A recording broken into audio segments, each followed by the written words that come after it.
บายดีอาจารย์น้องเป็นนักศึกษาพยาบาลปี2มื้อนี้น้องจะมาสาธิตเกี่ยวกับการสวนจุม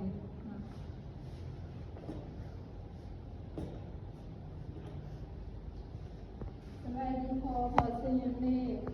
โดยพยาบาลได้โดยมื้อนี้ลูกจะมาสวนจุมให้พอน้องเนยเกี่ยวว่าพบเมล็ดทายมาประมาณ3มื้อแล้วเนาะลูกเขาไปเกี่ยวอุปกรณ์ตรงนี้นะคะจะมาล้างมือหาขั้นตอนนะคะ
มันจะใส่เหลืออยู่ประมาณ5001,500เนาะ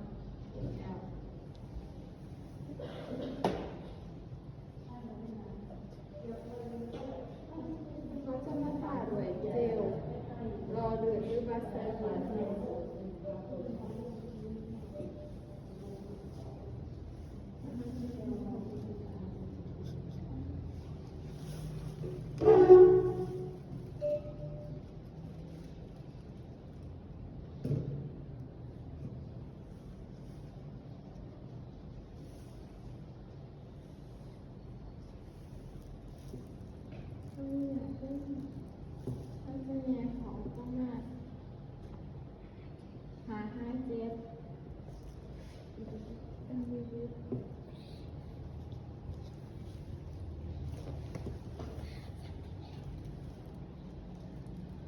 แบบ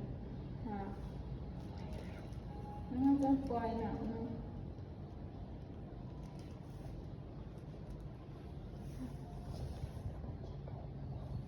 เจ็บท้องหรือว่าได้พอ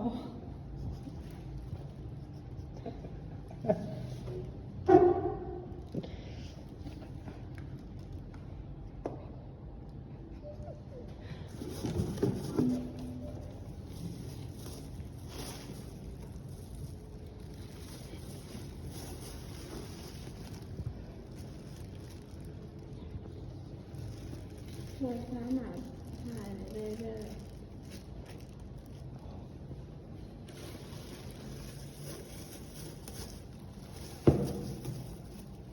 แล้วเขาจะนำไปให้พี่น้องคนเจ็บเพื่อเอาไปถิ่มเนาะ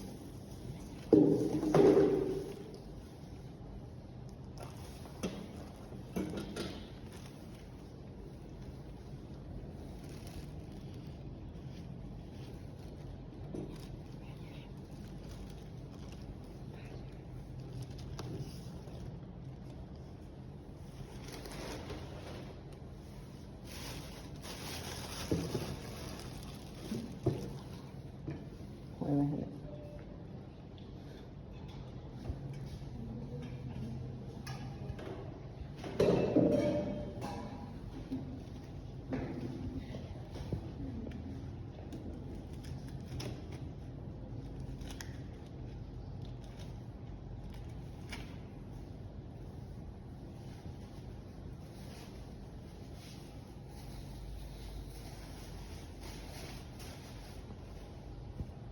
จะมา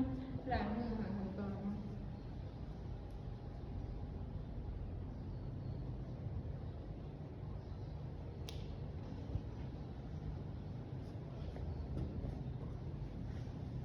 เพื่อแล้วพอมีกำลังของพอครับ